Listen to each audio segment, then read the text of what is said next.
evening, everyone, and welcome to the Teagasc National Hill Sheep Conference 2022 here in the Clayton Hotel in Sligo.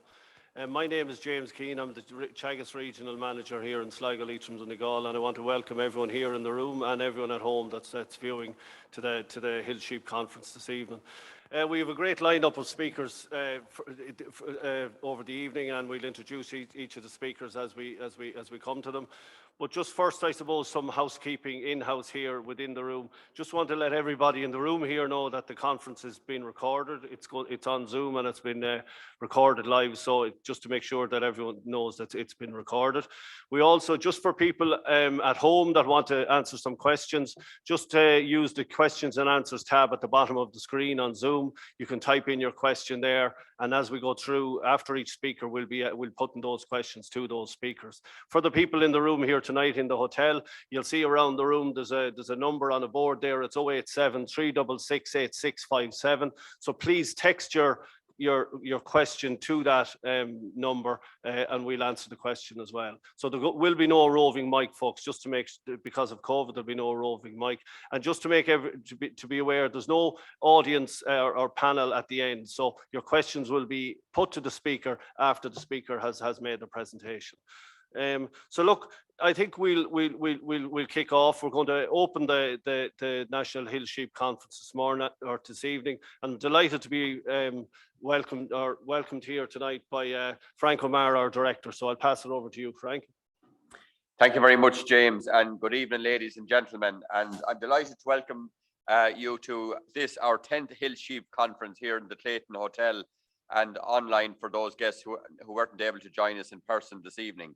And I think we're all delighted to be back to these type of events face to face. For those of you that are here, or in people that aren't here with us tonight, but getting involved in other things where meeting people is again part of the agenda. I think this is the first conference I have spoken at in person since in 2 years, and the last conference happened to be the Teagasc Sheep Conference as well. It was the Lowland Sheep Conference around the end of January in 2020. And I distinctly remember on the night we were starting to hear at that time, reports of this disease in Wuhan in China. And at the time, the Chinese market for pigs was really, setting, I suppose, the global pig markets on fire. And I suppose I wondered how that night, would the events in China have any impact on global food markets and meat markets in particular? And I suppose little did I know the devastating impact it would have on lots of things outside of our food markets. But thankfully, we're hopefully past the worst of COVID now, and heading on into the post-COVID world. But unfortunately, we have another pretty devastating event unfolding before our eyes today, and I'm sure that's going to have impacts on our lives and on our businesses indeed over the coming weeks and months. Anyway, enough of that, and our focus here over the next 2 hours will be to address some of the topical issues that are facing sheep farmers, and in particular hill sheep farmers. The sheep industry is a very important part of Irish agriculture. 1 in 4 of farms in Ireland has sheep on it, and the number of breeding ewes, we've somewhere around 2.6 million ewes. They are increasing, and last year we produced 64,000 tonnes of sheep meat with a value of 354 million euros. So it's a very significant enterprise in Irish agriculture. And hill sheep farming is a significant part of that, particularly along the west coast of Ireland. The most recent sheep census data we have from the Department of Agriculture shows the importance of hill sheep to Irish agriculture. 32%, or over 800,000 of our ewes are mountain ewes, and the further 460,000, or 18% of them, are mountain cross. And this means that 50% of the national ewe flock contains mountain or hill genetics, clearly demonstrating the importance that hill sheep genetics have in the Irish sheep sector. Farmers in hill and upland areas play a very important role in the agriculture and rural community. And the hill sheep sector is very important in rural economics and in maintaining the landscape in many of Ireland's most scenic areas. We have many EIP projects across the country, and they will help us identify better ways to achieve various targets and to appropriately remunerate farmers for this important work. And tonight we'll be hearing about the results from the MacGillycuddy Reeks EIP, which has been working with hill farms in County Kerry, and I'm very much looking forward to hearing about that. Our own Better Sheep Farm programme has a significant number of participants in hill areas from Donegal, Sligo, Mayo, Galway, Kerry, Cork and Wicklow. And that programme, the Better Farm programme, looks at improving output from hill flocks in the areas of genetics, flock health, flock nutrition and management of green ground. And tonight we'll be hearing about some of the results from studies undertaken on these better farms, as well as research carried out with hill sheep at our Sheep Research Centre in Athenry, which will be presented here tonight. Flock health is always a challenging issue for sheep farmers, and indeed animal health is a big issue for all livestock farmers.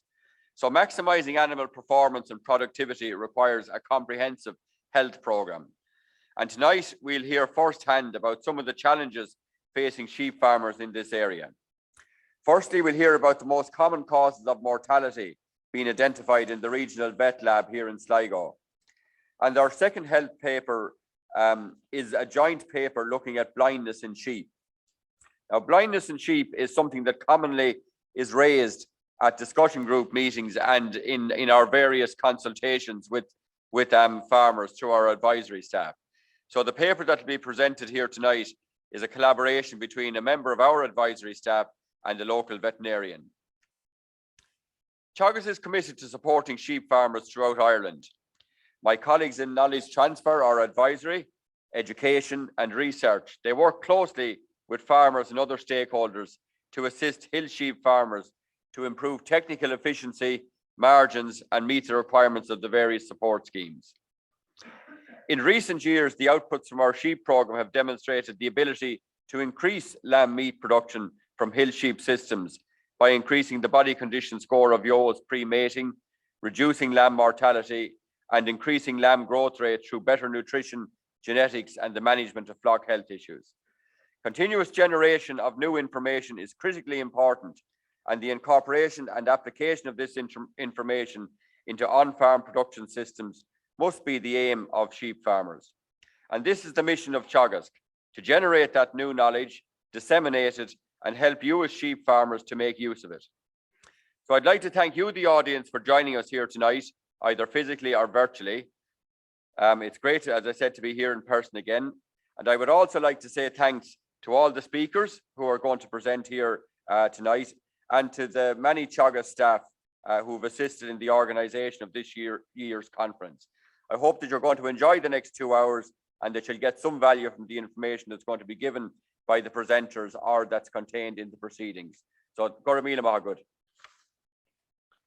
Great. Thanks a million, Frank. Okay, folks, we'll call on our first speaker, maybe up to the podium, Patricia Deane. And just while Patricia's getting ready, I'll just give you some background. Patricia's from the Dingle Peninsula, where she's involved with her father in the hill sheep farming also.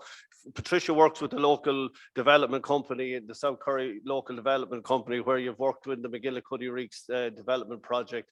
And I believe now you're actually the project manager in this new EIP. So it'd be great to hear all about it. So over to you, Patricia. Lovely, that's great. Thank you very much for the invitation to be here tonight. I'm delighted to be up from Kerry to show off some lovely photographs of the beautiful McGettrick Reeks. So guys, yeah, just as James said there, I do work for South Kerry Development Partnership, the local development company. And that's our lovely logo there that we devised for this locally led agri-environmental project. So I'll talk to you a bit about EIPs in a minute. So what are we doing in the McGettrick Reeks? Obviously, everybody knows McGettrick Reeks is fairly challenging terrain, and I'm going to show you some lovely photographs of that because it contains Carnthul, Ireland's highest mountains. So there's huge pressures around farming in the McGettrick Reeks. So what we're doing is developing innovative actions for high nature value farming in the McGettrick Reeks. Okay, we're not doing it alone. I work in this project, this European Innovation Partnership project, with two colleagues part-time project ecologist, Mary, and Marianne, our part-time administrator. So we're the equivalent of 2 full-time staff working with lots of amazing farmers. So that there, guys, is the picture of the McGillycuddy Reeks. It's not actually the Alps, so people really kind of go, oh my God. So I think that really defines how challenging upland, mountain and hill farming can be, okay? So obviously we're not doing this alone. We have a load of partners in our operational group. So that ranges from obviously the Department of Agriculture, who are the funders. We also have the Mountain Access Forum, the Munster Technological University, National Parks and Wildlife Service, because it's designated land. We've local farm advisory service in the form of Crowley Consultants, who are very helpful to us. Yourselves and Teagasc are represented on our operational group, and obviously the local authorities as well, then Kerry County Council. Okay, so that's just a bit of background. So guys, I work on an EIP project, so it would be remiss of me not to tell you what EIP projects are, okay? So EIP projects are European Innovation Partnership Projects. So it's about bringing loads of people together, and we have to be innovative in what we're doing on the ground. Why were they set up? Well, they were established for government to learn lessons in the time for the new CAP, okay? So it's to see that we could roll out things on the ground, what would work, what hasn't worked, and what could be brought into the next round of CAP, okay? So it is, as I said, locally led. So it's about meeting with the farmers on the ground, listening to them and trying to address their concerns. And the project is obviously funded, as I've mentioned, by the Department of Agriculture, Food and Marine, and it comes under the Rural Development Programme 2014 to 2020. So there's a number of operational groups up and down the country, and this is just a sample. I think there's 55 now in total, actually. So there's a number of uplands ones. We have one of the Seuss project there in Wicklow, the Blackstairs, Farming Futures, the Connemara, North Connemara locally led scheme, and there's also the Inishowen Upland Farmers. So shout out to all my colleagues in all the upland areas, but there's many others, there's 55 in total. Okay, so what are we actually doing in the McGillycuddy Reeks? Well, in our project, our aim was to improve the sustainability and economic viability of farming in the McGillycuddy Reeks. So we weren't really setting a very easy aim for ourselves, because it is quite challenging. Anyone that knows hill farming will know that, okay? How are we going to do it? All through the development of practical, achievable actions and innovative solutions. Okay, so to break it down, it's really coming up with things that will work for the farmers on the ground. There is no point whatsoever us writing plans for the farmers if what's contained in those plans is not achievable on the ground. Okay, so it's about practical, achievable actions and innovative solutions, and I'll talk a bit more about that. But why are we doing it? This upland area in the McGillycuddy Reeks, it's all special area conservation. Okay, so it's all designated land. It's protected under Irish and European legislation. Okay, so it's Natura 2000, high nature value. So it's really special habitats, wet heat, dry heat, and blanket bog. So we're doing it. But again, we're doing it in conjunction with the landowners and the farmers in the area. All right. So there's a picture, Mike and Dan up gathering sheep. And this is a big part of working in the upland areas. Jobs like going out to gather sheep, it's not something that's very straightforward. It can take a couple of weeks to gather all the sheep on the open mountainside. Okay, so why is it so challenging to farm? And everyone here listening to this tonight, I know, will identify with these challenges: the terrain, the climate. Well, particularly where we are anyway in Kerry, I know we just managed to get all the rain below. Succession issues. This is a major, major issue for us, because there's very few young farmers getting interested or getting involved, because it is so challenging. And obviously, when we look at it then, economically, it's very hard to make a living from just upland sheep farming. So most of our farmers would have other employment, because they can't rely on their farming alone, okay? And obviously, then I mentioned at the outset, the rising pressures brought about by recreation activities every year, okay? That's very stark photographs there. It wasn't taken today, lads. I was not up that early at all this morning. Okay. But again, that's the kind of terrain we're dealing with. Very, very challenging. So I've given you a bit about the background and the objectives. So we are talking about enabling and encouraging landowners to continue hill farming. In collaboration, it's innovative management interventions, the preservation, the restoration of the upland habitats. And then about creating a positive outreach program, okay, raising awareness of why the land is designated, because I'm always very keen to point out, we can't expect people to manage the land if they don't know what they need to manage it for. Everyone's aware that the land is designated, but not always why, okay, so that's very, very important. So that gives you an idea, or just a normal day, people out walking all over the mountain, okay. So this gives you an idea of the project area. Okay, so it's a part of the SAC that I've mentioned this already. So we do think here there is light at the end of the tunnel, just to make sure that we deliver our ecosystem services. Maintaining vibrant upland farming communities is really, really important, not just in socioeconomic terms, but also in respect to conservation and biodiversity. So that's actually articulated in the European Landscape Convention, okay? So I've mentioned all of these issues already. We could only bring in a small proportion of the farmers that apply to our RP project because we didn't have enough budget, we didn't have enough time to bring in more. And we know that some were aware of restrictions or notifiable actions or activities requiring consent, but very few were aware of the process of actually going around how to deal with them. Okay, so a big part of it is working with the farmers. So a lot of our project now is working on the results-based. Okay, so this involves bringing the farmers out on the ground, showing them how the results-based model works on the ground, explaining the results that we're after on the ground. Okay, and it is about bringing back. So the farmers are the custodians at the end. We do need to work with them. And this is just some more of the figures. So this is what we're doing. We need practical support, advice, relevant training, and training is very, very important as well. Okay. So we have adopted, and there'll be more spoken about this now coming into the new CAP, this results-based system. So it's dealing with the results on the ground. And it's about incentivizing the farmers. Okay, so if you have an issue on your ground, what is the issue? What's the best way to tackle that? Okay, so it looks at the habit condition, the landscape value, and the richness of biodiversity in the area. So a lot of hill farmers will be very familiar with bracken and what bracken can look like when it takes over a habitat. So obviously that's not really good for anything at all, and that is having a negative impact as well on the wet heath, dry, the blanket bog. Okay. So it's not an invasive species as such. It's not an alien invasive. It is native, but when it approaches, it can shade out the heather, which is very important in these areas, and the sphagnum, and it can be damaged in the habitats. So what have we done to address this in the Reeks? Well, we've brought back cattle actually onto the mountain for some summer grazing. Now the cattle are there, they will trample the bracken, and we've looked at that. Why have we looked at trampling bracken? Well, we know there's going to be issues with asslocks down the road. So that's why we're looking at the cattle being brought back. The cattle are also very good, obviously, then for summer grazing because they're going to graze on the fanon, we call it in Kerry, or Millennia or purple moorgrass to be known as in other parts of the country. That's very important. We also trialed a RoboCut machine. So this is a robot, remote control machine. We brought it way up the side of the mountain. We knew it would work in the lowland areas. That wasn't much of a challenge. So we brought it right up the hill to see would it work for maybe managing some of the vegetation when it gets too strong. Okay. And obviously then the physical work again that I've spoken about, traditional methods of spraying it, you can't just go out with the boom sprayer on the back of the tractor. It has to be done manually, okay? But it's been done to best practice. And again, training is essential here. Working with the farmers and supporting them to work together as well is very important, okay? So that gives you an idea there, guys, of one of the sites, quite an inaccessible site, this one in particular, where the heather is becoming quite degenerate. So an ecologist could look at this and they'd say, it's beautiful, it's amazing. A farmer may look at it and they might say, Jesus, that's no good for livestock there, no at all to me. So how do we get about that? We tried some controlled burning, and unfortunately we're very constrained trying to do controlled burning. There's a number of factors that have to be considered. Also trying to get the weather, that's probably the biggest thing, trying to get the weather right. So what we set about instead was cutting it by hand, thinning it out.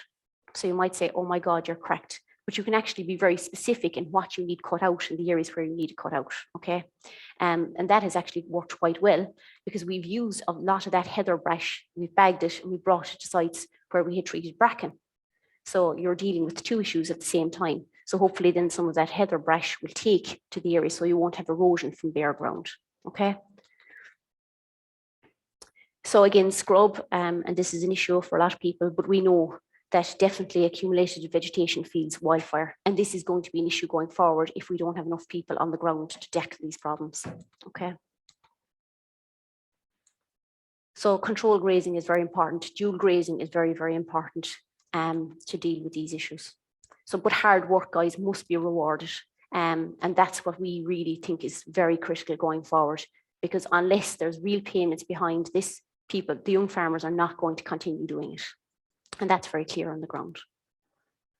So we've devised different initiatives like the ramp pump. Ramp pumps would have been used years ago to get water. Again, you're protecting your water course, but you're getting the water to come where you need to. It's just a pump system, pressure pump system. So another great issue that we have along the west coast of Ireland, for anyone that's not familiar with it, be delighted that you're not familiar with it. This is a picture of Rhododendron ponticum. So it's an invasive species, Very, very, very difficult to get rid of. You can't burn it, you can't cut it. If you do either of those things, it'll just come back stronger. It needs to be either stem treated or stump treated. You can't foliar spray it. Well, you can foliar spray it, but you won't get results. It'll keep coming back. So this is very, very challenging as well, trying to get rid of this. And we have huge proportions of it in the McGillycuddy Reeks. Okay. So what I would say about rhododendron is trying to get rid of it means that everybody has to work together. Okay. So we've established collective groups. So we've trained up, and I keep talking about training and training and training. We've trained all the farmers and other local people in the area to come together. Because if one farmer tried to deal with this himself, he'd be very challenged trying to face into try to deal with all that rhododendron. So we've trained up other people, they come together and they'll support the farmer to get rid of it. Okay, so they're like little mini contractors, and it's working very, very well. And in terms of sustainability, and I don't like using that word because it's very overused a lot of the time, but for this, you're doing it environmentally correct and sound way. You have really good economic return locally because you're keeping the money local. Again, you're dealing with the issue on the ground, and it's also the social side of it. As we would say in Kerry, there's a bit of crack when you go to work, okay, because you're working together through the issues. So this practical approach that we talked about. So they're the guys all garbed up, ready to go do their work for the day. Okay. So what do we do afterwards, guys? Well, again, this is where the innovation comes in the European Innovation Partnership projects. We didn't want to be leaving loads of brash because no farmer would be happy to see loads of dead brash all over his site afterwards. So we were trying to devise measures how we take care of it. And again, because we're in special area conservation, rhododendron burns extremely hot. It's got a very high calorific value, okay? So we don't want to leave it in the ground because it's unsightly. It could be a potential source of fire. So we said instead we'd burn it ourselves on site, but we're not burning it in the ground. So we devised these little burning frames. Very few farmers don't have some corrugated sheets lying around the farm. So we said we'd put them to good use, okay? So we burn out the rhododendron. Again, then I mentioned the recreational pressures and the impacts of the numbers. So to give you context there, we had 238,000 people on the three main access routes to Cartool in 2018. Okay, so huge effect on the ground, and obviously for the farmers as well, trying to manage issues with dogs. And that's a common thing as well in other upland areas. We know that it's been discussed and discussed and discussed again, particularly over COVID. So this is some of the main tracks leading to Cartool that we were looking at. And it's not just the Reeks, guys, and I'd be very, very fast to point that out as well. We see erosion in a lot of the other upland areas as well, from Errigal and Donegal to Patrick and Mayo, and in Wicklow as well. Okay, so these are just other areas where we see erosion. So how are we dealing with it? We're getting the guys to actually do maintenance on the ground. So we would have done previous work in terms of restoring it. So this is the exact same section of ground here now, guys. This was before and after we carried out work, okay? And again, it has to blend in with the environment, and this work has all been done by hand, okay? But we know that landscapes are different, so the solutions have to be tailored to the issue on the ground, okay? So this just gives you an example of what we're doing, but it's maintaining it, because I'd always give the analogy, you don't buy a car and never take the car to the garage to service it. So work like this has to be maintained as well. The same thing as gorse, the same thing as bracken, the same thing as rhododendron. You have to keep on top of your management, okay? So there you go. So I suppose, yeah, we need to work together with farmers and the policymakers. It is very, very important if we want a future for these areas. Training is critical, and I'm nearly there. Working with young people as well and the wider public to explain what we're doing and why we're doing it. It's very, very important. So we do a lot of site visits with our third level education centres as well, because we want a future for farming in these areas. It's critical. We will not be able to manage these areas if we don't have people in these areas in the future, okay? So if you want to find out more about us, we're on Facebook and we're on McGettrick.com. So I think that is it. Yeah, so that's it, guys. I think that's all I have to say. So I'll take any questions if there are any, gents. Great, Patricia. Of course, there's loads of questions here. We're going to hold you for a minute yet now. We'll get straight into it. How do you keep the cattle on the bracken, Patricia? Maybe there's just one as well to that. Does the breed of cattle matter when setting up dual grazing systems to manage the hills? It does, yeah. So what we would do is we know the cattle will never go into really dense areas of bracken. So what we try to do is we just enclose a smaller area of bracken. It's better to get them to go into lighter bracken, to be honest, and try and manage that. They won't go into dense bracken, but to encourage them to go into it, we put mineral licks and things like that there, just to try and get them to trample across into that ground. The second part of the question, native breeds. So we were looking at the Dromain, the Dexters, the Kerrys, those kind of cattle. They're shorter, so they're more suitable to the rocky kind of ground that we have in the McGettrick Reeks, and they seem to do a better job. Again, we'll work with the farmers to what cattle they have themselves, but we know the native breeds definitely they're more used to that kind of. And do they stay in particular areas, or are they roaming over commonages? Yeah, we've put them across a number of sites. So we have them on, we had them during the summer and got a number of commonages. But what we did is we did nearly kind of like strip grazing. So we had them going from area to area, because if they were looking at the fanon as well and trying to graze on the fanon or the purple moorgrass millennia, we actually fenced off areas and we brought them from one area. When they had that grazed down into the next area, they were ready to go. This year now we're obviously going with the no fence collars. We're going to try and embrace as much technology as we can to make it easier, because obviously you have to go up and check on the cattle all the time, make sure they're okay. So if they get the collars there, they might be able to roam a larger area. And have you tried the collars? Collars have been tried this year. Okay, yeah, I know the project in Leitrim actually is using them and they're very successful. Just again on the cattle, when we're on it, it's maybe a comment, Patricia, if you want to comment on it. If the cattle are needed to trample bracken and protect heather, does this mean that farming the land is better? Some people see that the farmer is a negative for nature. No, I mean, you think, I know people say that all the time, you know, we talk about rewilding and you hear a lot of things like that being spoken about and planting trees. These areas need to be managed, because we know what happens if you pull livestock off the mountain. The places become wild, and they become wild in a bad way. They're not fit for anything then. And then you run the risk of wildfire. So that is a major, major issue for us. So the point is you need to manage it. You have to manage it. Okay, I'm going to keep firing these questions at you. In relation to maybe getting people involved and shareholders, there's two here.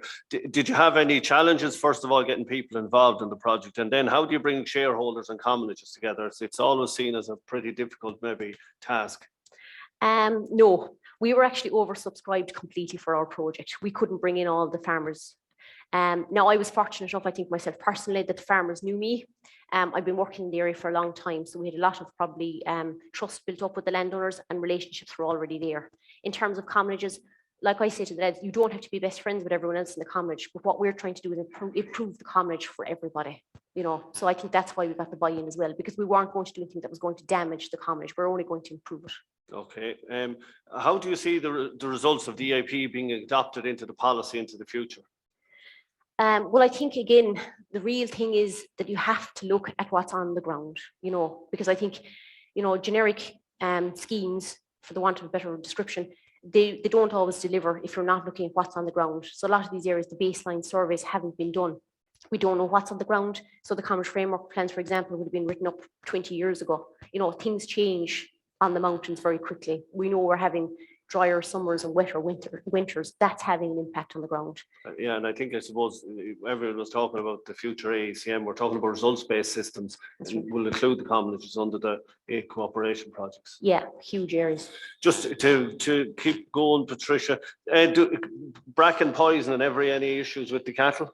No, we know we just go with the timing of the bracken. When the bracken's at its most dangerous is when it's kind of coming up and it's unfurling. So we just make sure to manage that in the most appropriate way by putting the cattle in at the right time. And finally, on the how is the payment for the rhododendron control calculated? Do farmers consider it worthwhile, as it's very hard work, I suppose? Again, because of the EIP is there to fund that, you know, and because it's an invasive species, because it has such a negative impact on the habitats, that's why we're taking care of it. We pay actually full costs across that, so it's not costing the farmer anything to get that taken care of through the EIP. Excellent. Well, look, that's great, Patricia. Thanks a million. I think we'll show our appreciation to Patricia here. Thanks very much.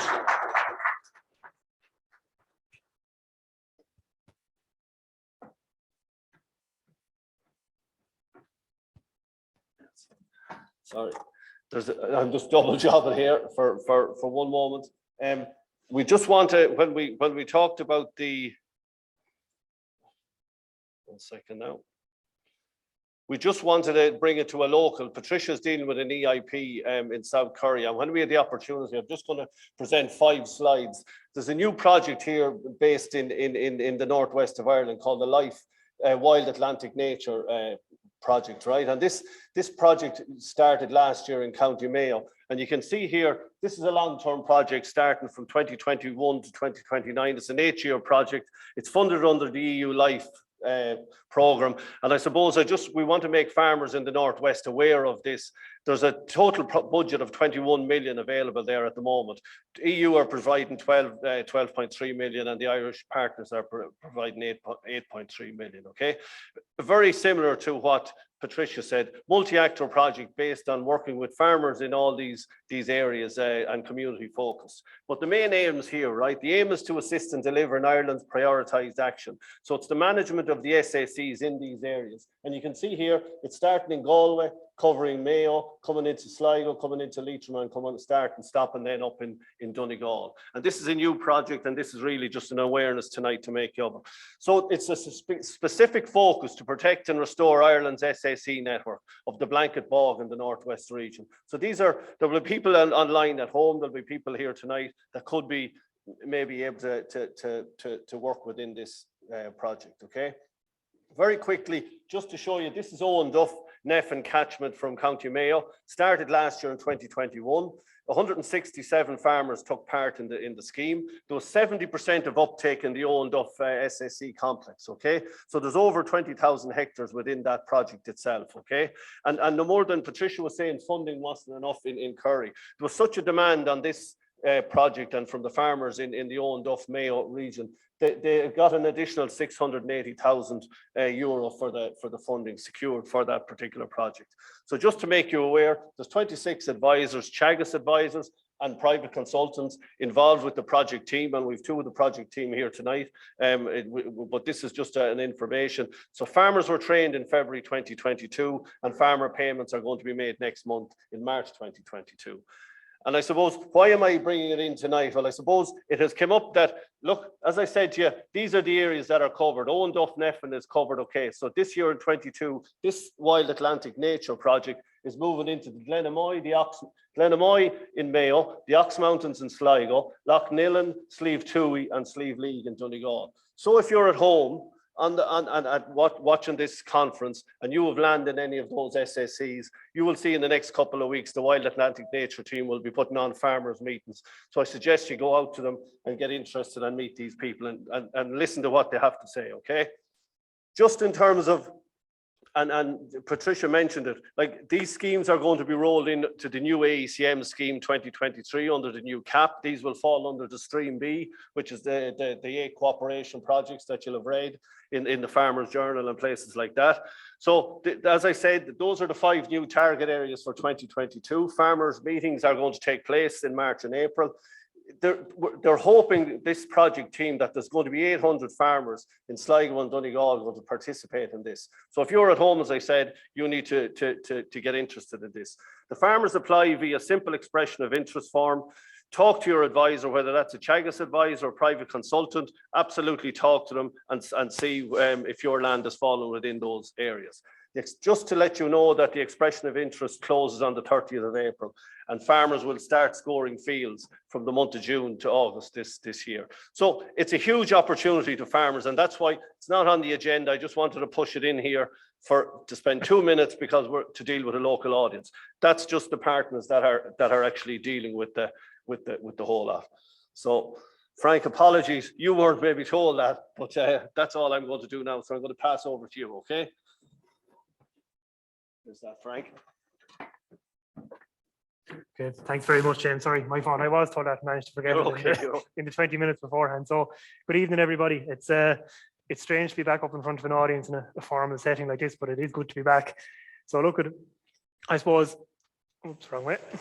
After Brendan showing me how to do the pointer, still went the wrong way. So, look at my paper this evening. I'm going to have a look at the overview of the work that we've done to date, examining the effect of breed on the performance of hill sheep, and just give you a flavour of some of the stuff we're doing and some of the stuff we're going to be trying to do over the next couple of years. And look at, just to acknowledge my co-authors, Anthony, in research is very much not an individual game. There's a number of people involved.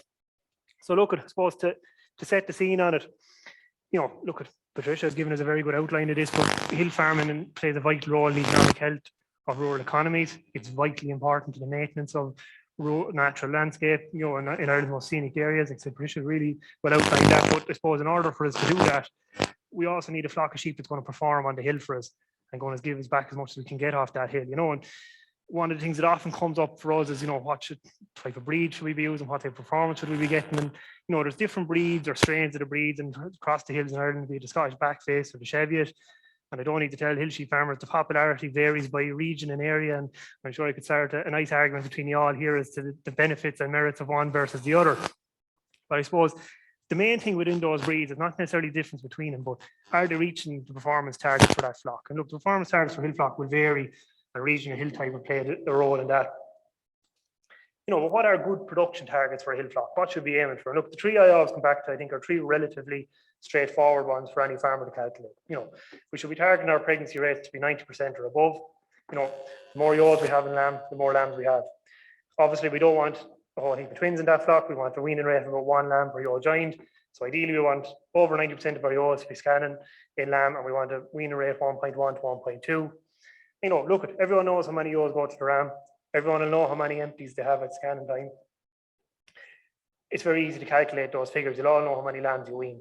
So we can calculate those two things easily. And the third thing then is our gross margin. You know, and look, for Teagasc clients anyway, there's a very good tool in the profit monitor there.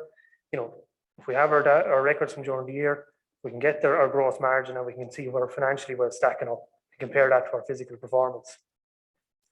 You know, and if we look at some of the data of what performance is coming off the hill flocks, you know, if we look at some of the data from just the dry stock profit monitor book from a couple of years ago, you know, the average flocks, you know, total variable cost about €44, a gross margin about €19 per ewe, weaning 0.75 lambs per ewe joined. You know, so that's the average of what of the farmers have done a profit monitor.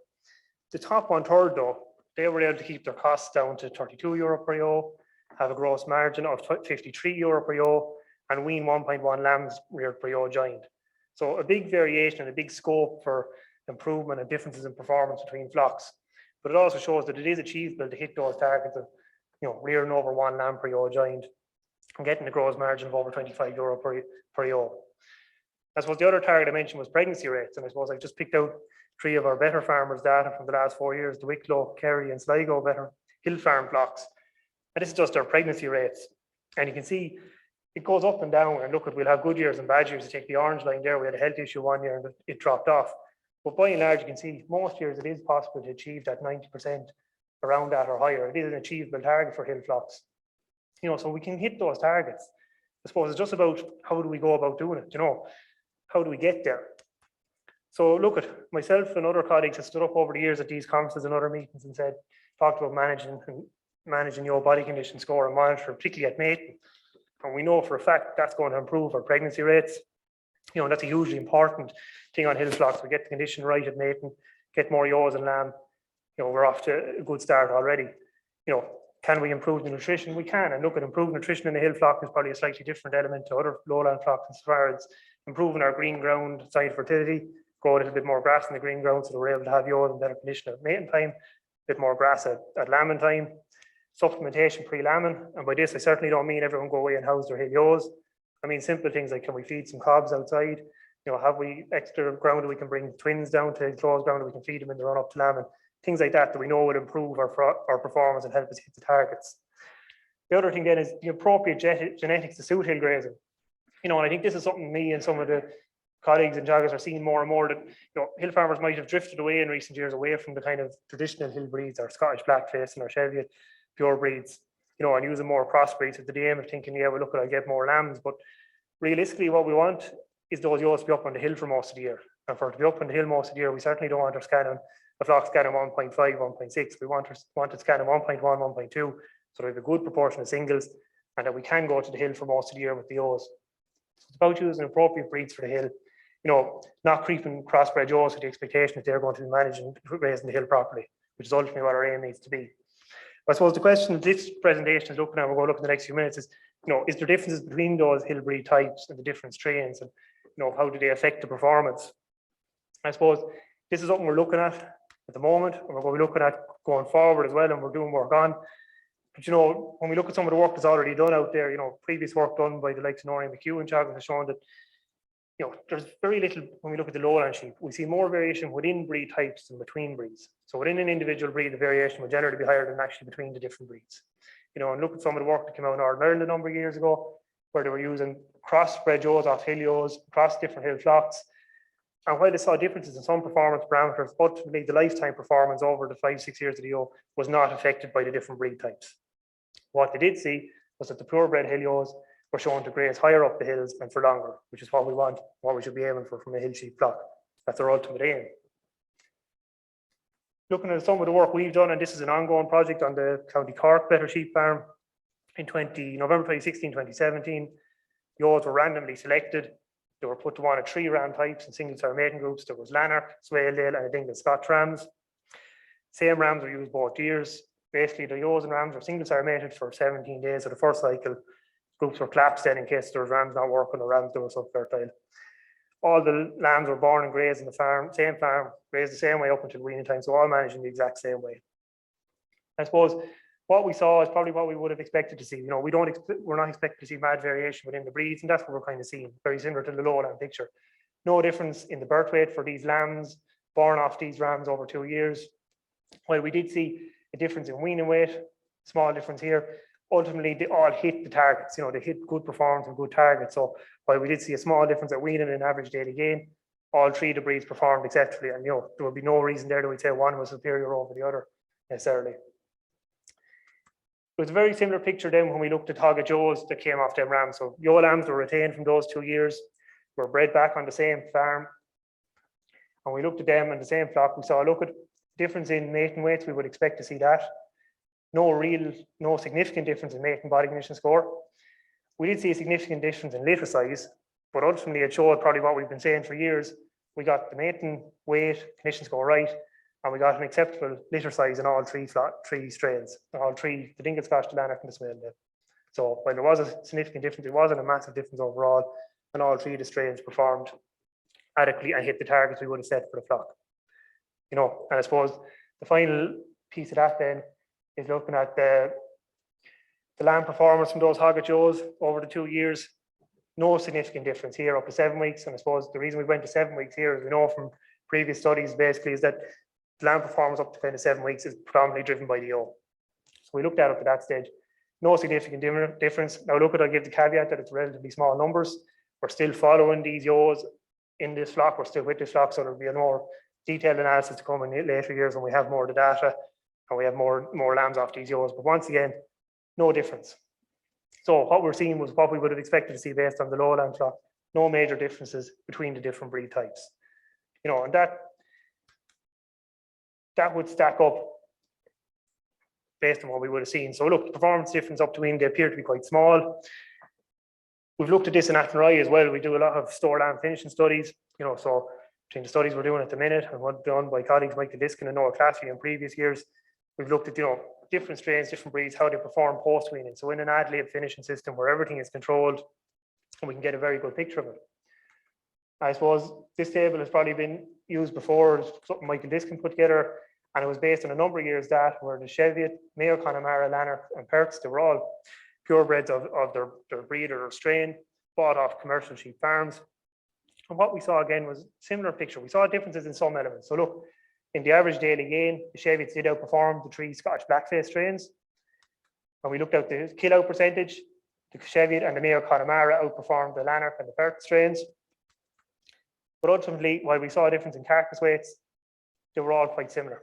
They all hit the targets, they all hit the standards. We were aiming for our 18 kilo carcass. We were able to get that in them all. And the key message that came out of it was that all lambs were deemed suitable for the market and were suitable for finishing in store lamb systems.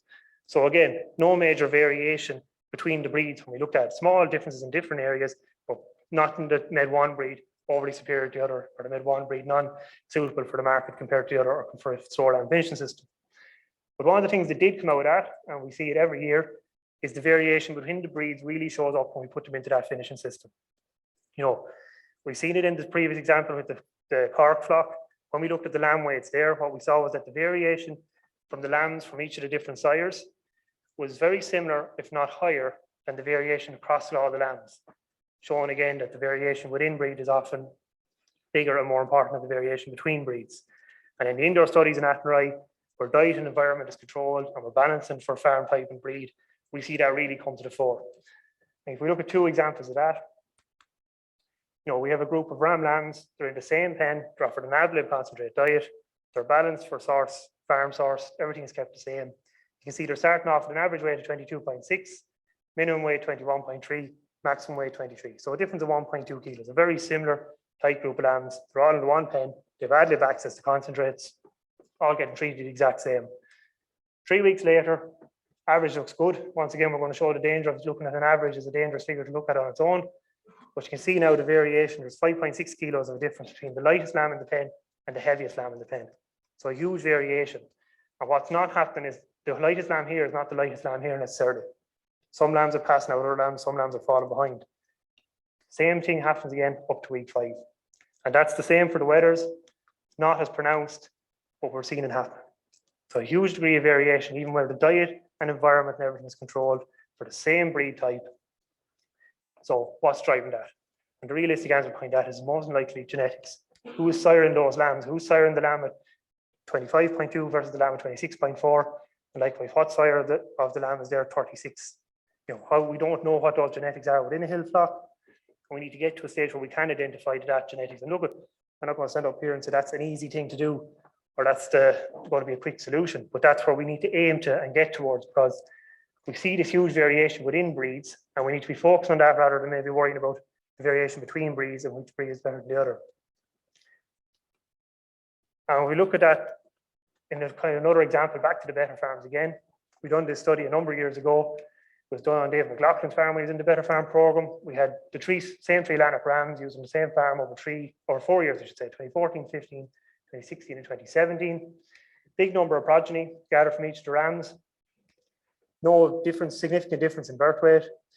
We had a small half kilo difference in weaning weight. And if I had left off that last column there, he would have all said to me, Lanark 3 was the best. He had the highest birth weight, he had the highest weaning weight. But the ultimate thing we looked at then was the mortality. Huge difference here again, significant difference. Lanark 1 had 8.1% mortality, and Lanark 3 had 14.6% mortality. So big difference there again. The only way we picked up that was because we were performance recording. We knew what sire went to what O's, we knew what lambs came off those sires, and you were able to identify the under and overperforming ones.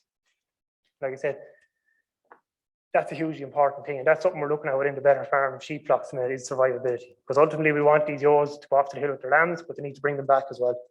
So it's about getting that survivability rate right. And one of the ways we can do that is by having genetically tested rams where we know where there's differences in mortality from the genetics. I suppose a similar type study done a number of years ago by Kieran Lynch, where they had 4 Mayo Connemara rams, looking at weaning weights. You see a big difference in weaning rates, significant difference in weaning rates again. And this, I suppose, comes back to my previous example of the lambs in the shed in Athenry. Why are we seeing the big differences, the huge variation in weights, and why does it change so much over a couple of weeks? We look at, when we come back to weanings from 4 Mayo rams, same breed of ram, same farm, growth rates and weaning weights, big differences again, coming down to genetics, coming down to the different rams, giving different performance on their lambs. These are important studies, and like I said, it's something we're doing at the minute, something we're looking into, because the O is very vitally important that we get the performance of them up and keep the performance right, but it comes back to the genetics we're using.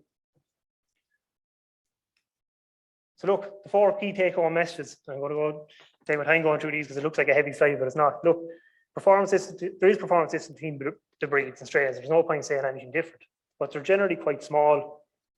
Overall, they're insignificant. There's not one breed jumping out as being ahead of the other or being overly or underperforming compared to the other. What is important is the differences within the individual breeds. We saw it in that study in Cork, where we had higher variation in the lambs between the breeds and within the breeds. We've seen it in the studies in Athenry, where when we bring the lambs in, we get huge variations in performance within the lambs, even though they're in a controlled environment, getting the same diet, same shed, penned by weight, fully access to feed. And we need to be able to identify the rams whose lambs survive and grow better. We saw it on the Donegal example where we had a huge difference in lamb mortality between the 3 rams. So we're seeing differences across the board. We know when we look at the lowland example, we can go out, we can buy our performance recorded ram. That's available to us, and it's a much easier and simpler system to do. There's no denying it. The ewes are lambed indoors, they're down on the low ground. But over the next few years, as the technology grows and we have more options and more availability for doing this recording on the hill flocks, we really have to support and get behind it. There's good reason for that, and we have good evidence behind it. And with more work we're going to continue doing in Teagasc looking at it. You know, and like I said, the hill sheep needs to support and develop the forms of these recording groups. There is some local groups out there trying it. There's one group in Mayo who we bought we bought over 100 lambs off them this year into the finishing studies in Athenry. So now we have data coming back out of the finishing studies in Athenry where we know the sire performance. We know the sires and we can link back to performance. So there is that sort of work starting to go on the ground, and where it is going on, it needs to be supported by the farmers on the ground as much as possible to try and develop it and bring it on. So that's all from me, James. Great, Frank. Great. Thanks very much. If you want to get a glass of water there, Frank, while you get ready, and I'll remind everybody just at home, if you have any questions, to input them on the Q&A tab at the bottom of your screen, and anyone here in the room, please to text your questions to 087 366 8657.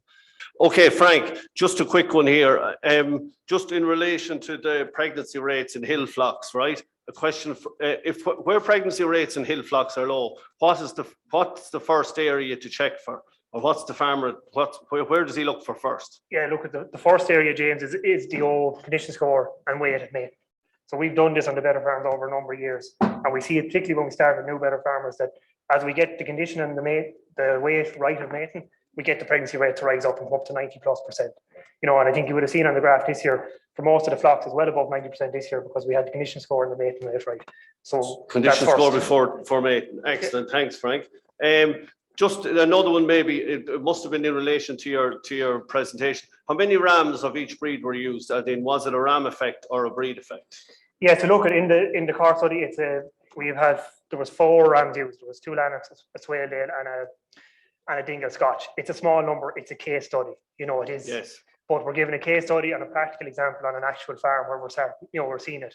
We're doing it and trying to implement it on other farms at the minute, and it's part of we're trying to develop it into the research. And just maybe to comment on that, what was the main factor for the difference in the mortality, or do you want to comment on that?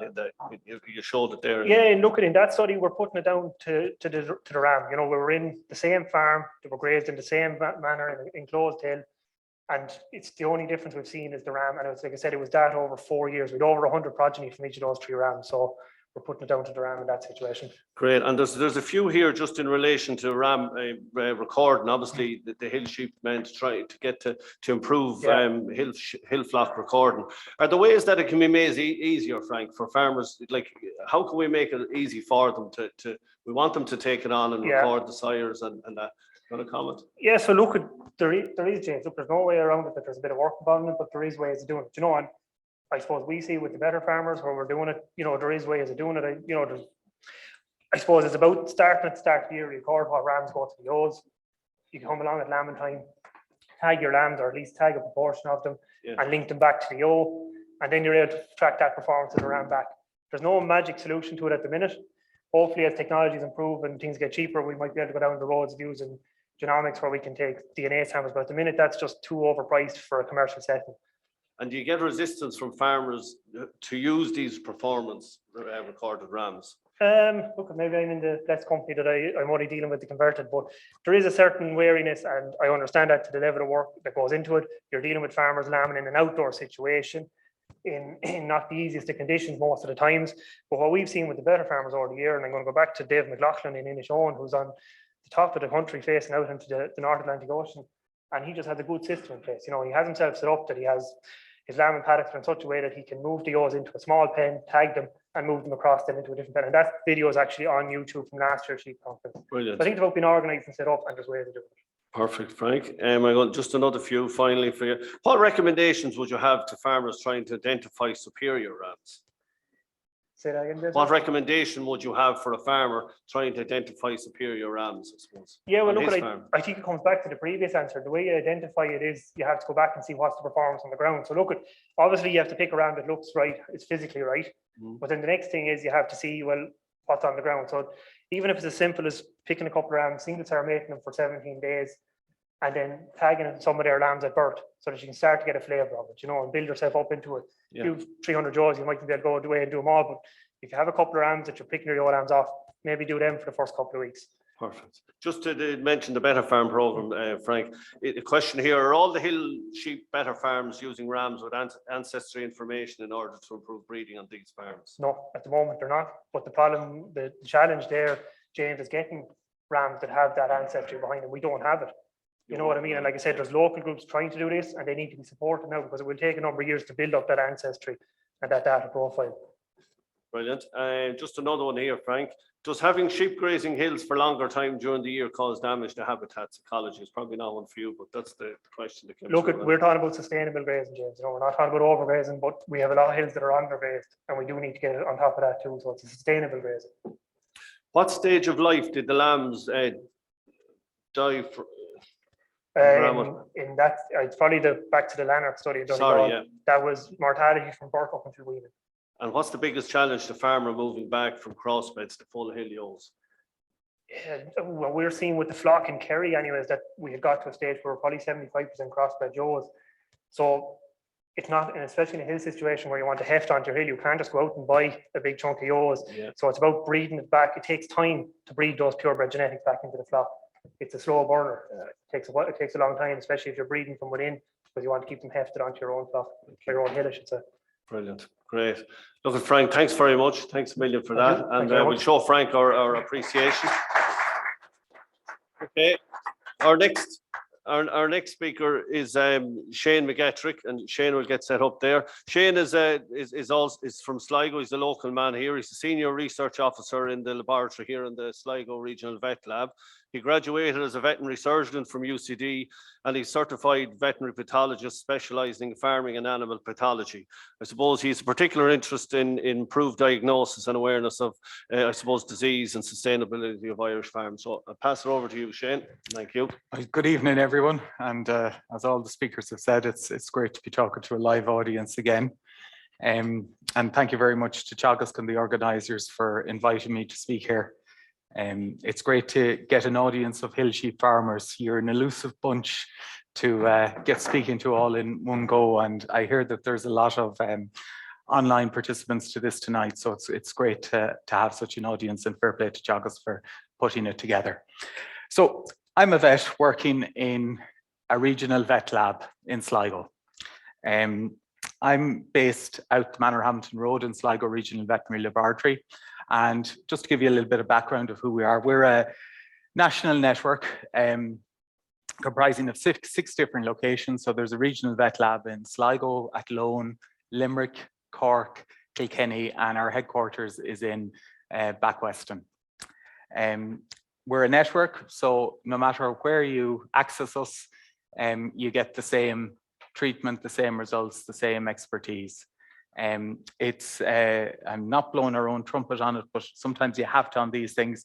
You know, we're the envy of a lot of countries that we have this sort of network. And it's a very important thing in terms of being able to control disease in all farming sectors. So each laboratory, the way we work is we're connected to veterinary practices. We talk to veterinary practices on a daily basis. We rely on the vets in these practices to let us know what's going on. So in Sligo, the last count there, we had 127 different vet practices that we received samples in from. We carry out disease surveillance.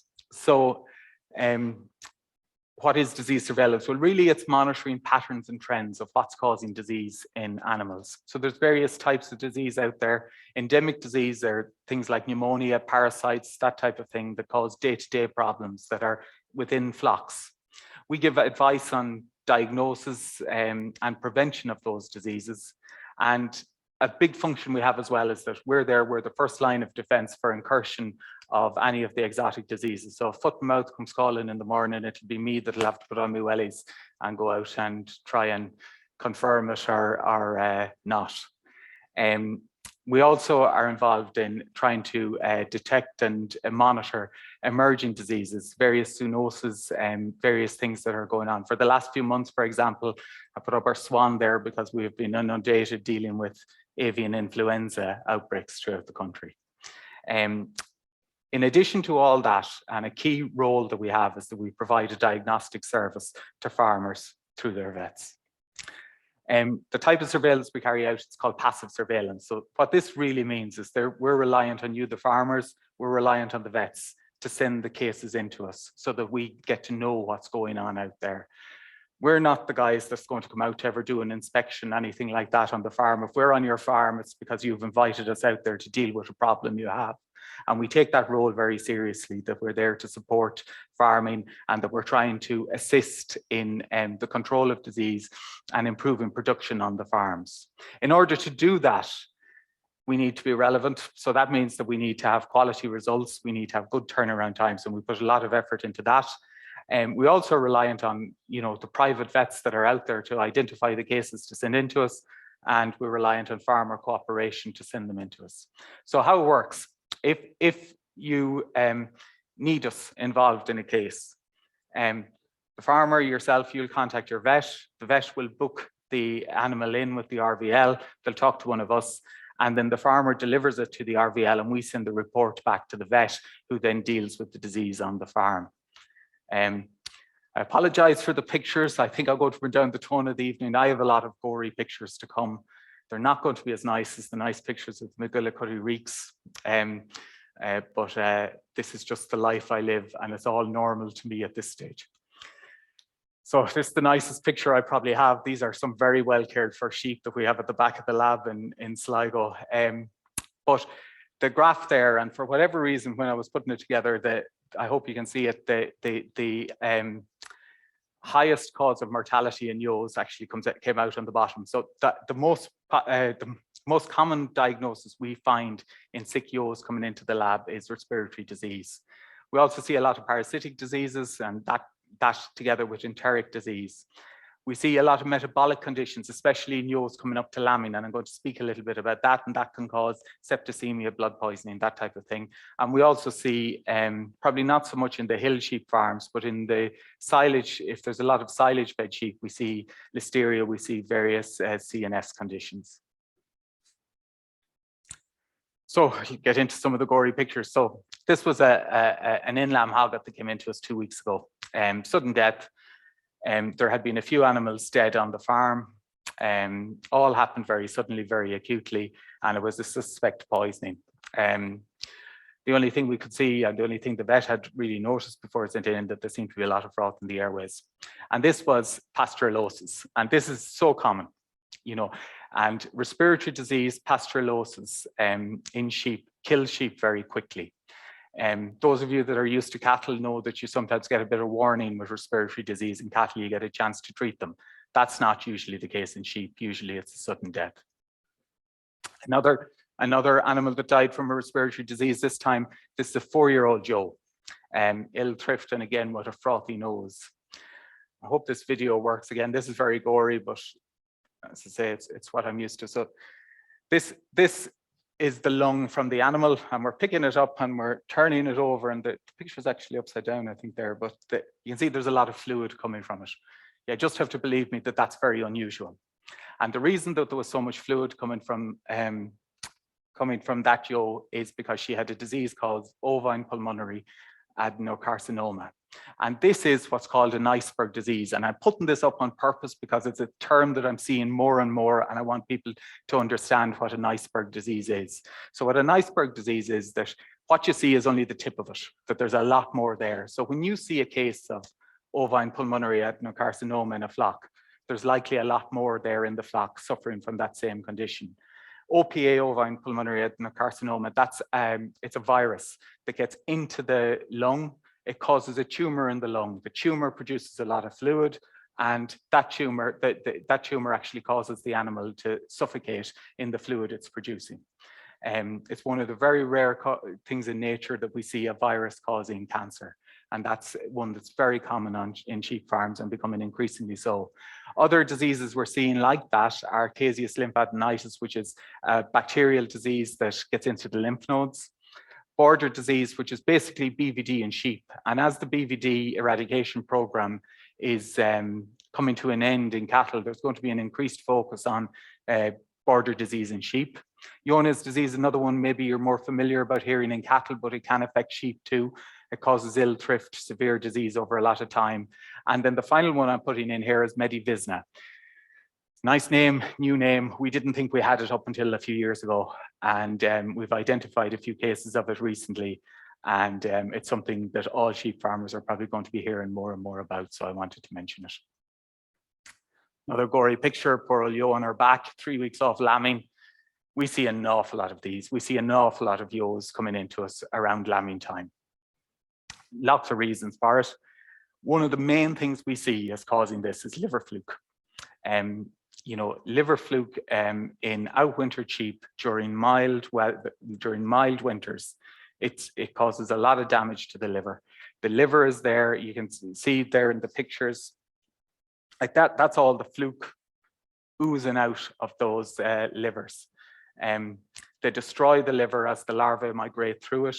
Then when the pressure comes on around lambing time, when that ewe needs the liver to help metabolism to help her feed her lambs, it's not able to function and the poor old ewe dies. Another one that we had, I think this was actually maybe later on last year, it was probably April or May last year, 3 dead ewes that were hill sheep that had been brought down for lambing and that had been put into a kind of a haggard garden. The cause of death in these were plant poisoning. So again, it's another one just to put on your radar. We see quite a few plant poisonings coming through, things like yew poisoning, but also laurel pieris rhododendron. And a big cause of those are garden clippings being left into fields. You know, there's a lot of those hedges out there now, and those garden clippings, when they're left into fields, they can be detrimental to the sheep. This was a recently sheared ewe. She had lambs at foot, and I wanted to put her up here because she had a very severe mastitis. I personally think mastitis is something that's probably underdiagnosed in sheep, and that there's a lot of deaths occur in sheep due to mastitis that maybe aren't noticed. Mastitis, unlike in cattle, in sheep, it causes septicemia, causes them to die quite quickly, and it's usually very severe if it's there. So just a few practical tips for you when you're to try and prevent disease in ewes, as far as I'm concerned. The first thing, and I was glad that Frank mentioned it earlier in his talk, is appropriate nutrition in the ewes is essential, especially coming up to lambing, knowing how many lambs they're carrying. The other thing I'd say would be awareness of chronic disease in the flock. So if one of these iceberg diseases is in your flock, it's when that sheep is coming up towards lambing time, that's where you're going to see the losses. Can't overemphasize enough parasite and pneumonia control during pregnancy. Fluke especially during pregnancy is very important. And then supervision of lambing. You know, we see a lot of ewes that get injuries around lambing time, and it's just to be aware of that and know that it is a cause of mortality that's gone out there. So I'm going to quickly move on to lambs and what we see in lambs. Now, when I'm talking about lambs, I'm talking about sheep under 1 year of age. That's the way we categorize them. So by far, and you'll see there, 1 in 4 of the lambs that come into us die from Clostridial disease. So Clostridial disease is by far the most important disease in lamb groups, followed then by the respiratory disease, very similar things to what we see in the ewes, the Mannheimia, the pasteurellosis. Septicemia can follow on from the pneumonias, and then we see parasitic diseases, usually while they're out at grass. And these are stomach worms rather than fluke as the most usual cause of death in those age groups. Occasionally we see some CNS conditions, so that's brain disease, various nervous diseases. And one of them I'll speak a little bit about as I go on is Laupinil. So this was a pneumonia, and this just to show you how severe it gets in a 2-week-old lamb. This was a 2-week-old lamb that came in. All that yellow stuff there that's in that picture, that's all pus, that's all in the pleura, on the surface of the lung. Gets so severe so quickly in these animals. This one, I wanted to put it up there, dosing gun injuries. It's not something that is talked about a lot, but we see a lot of them because when they occur, they're an unexpected type of thing. People aren't used to considering them in a lot of cases. And use of boluses, use of dosing guns, it's all done so routinely on farms. But sheep have a very fragile soft palate. They're very fragile at the back of their mouths. And it's very easy to ram a bolus through that delicate tissue back there. In this particular case I'm showing you here, there was 30 sheep affected in the lamb group with it. And you can see there's a bolus sat in the soft tissue with impacted food around it in that picture. Another one here where the damage had been done, the bolus was no longer there, but infection got in. Clostridial disease. So Clostridial disease and enterotoxemia, very important. We see two peaks in the labs of Clostridial disease. We see one peak when lambs are about 8 weeks of age. A lot of farmers out there are vaccinating for Clostridial disease, and to vaccinate their ewes, the passive immunity is passed on via the colostrum to the lambs, but that only lasts a certain amount of time. And around the 8-week mark is when that begins to wane. And it's also a time before the vaccination of the lamb has occurred. So there's a window there where Clostridial disease can cause problems. So that's one of the peaks we see it at. The other time we see it when lambs are being introduced to their concentrate feed later on in the year. So we see problems with acidosis, we see problems with pulpy kidney disease, which is a Clostridial disease at that stage. And my advice, and I know it's not followed routinely, but my advice is always that concentrate should be introduced very gradually to lambs. You know, we see a lot of acidosis, we see a lot of deaths due to acidosis, and we see a lot of deaths due to Clostridial disease. I'm including this one here. I have a bit of, because I'm working in Sligo, I have a bit of a fascination with ticks. I'm developing a fascination with ticks. We have a lot of tick-borne disease in Sligo, whether you know it or not, and in Donegal and in North Mayo. We have a lot of ticks in the countryside there, and some of them can carry disease. One of the things we see is tick piemia. So tick piemia has two main forms that we see. The first is we see deaths in young lambs. So these are lambs that are still suckling, put out into tick-infested pasture, and the tick infects them with a bacterium. That bacteria goes around and it causes a bacteremia, which is a septicemia, will cause the lamb to die. The other thing we see is a more chronic condition where you can get abscesses in those sheep as they get older, in those lambs as they get older. So this particular one here is had an abscess there. That's the spinal cord. There'll be your chops there, but that's the spinal cord there. And there's a little bit of pus there where there was a chronic abscess. And that abscess developed over time. And by the time that animal was about 6 months of age, it had gone lame on its hind legs. It had gone weak on its hind legs due to the compression of the spinal cord. I'm sticking this one up because it's related. So these are the histo photos, that this is what we see when we look down the microscope at the brains of these animals. And one of the conditions we see in this part of the country, and we see in hill sheep flocks, is Laupinil. So Laupinil is a virus that's spread by ticks, and it can cause increased mortality in a flock. We see it in two ways usually. We see sudden deaths where the animals die without any signs. And then sometimes we see lambs that may have had nervous signs. It's very specific to certain areas, and by certain areas I mean certain corners of fields. You know, it's not something that is necessarily in a big wide geographic area, and that's one of the things that makes it very hard to identify from our point of view, because what I'm seeing is that farmers know that they have something going on in a field. They know that if they let young lambs into a certain part of the field at a certain time of year, that they get into trouble there. And as I keep always point out to anyone who's talking to me about disease of any sort, there's always a reason. There's always a reason why an animal dies. The trick is to try and find it. And sometimes some of these things can be quite subtle.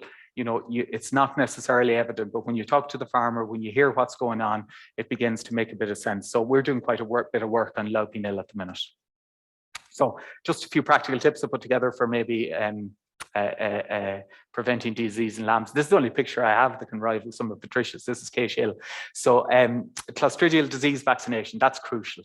You know, that we vaccinate the sheep for Clostridial disease, both the ewes and the lambs. Good hygiene at lambing to prevent scours, to prevent disease getting into those very, very young lambs. That disease won't always cause the death of that lamb when it's a few days old.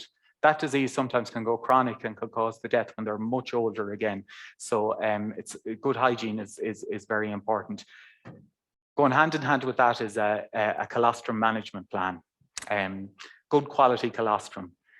It goes back to one of the points I was saying earlier about feeding the ewe appropriately. If you don't feed the ewe appropriately coming up to lambing, you won't have good quality colostrum there. So I think that can have a major impact then going into that lamb crop.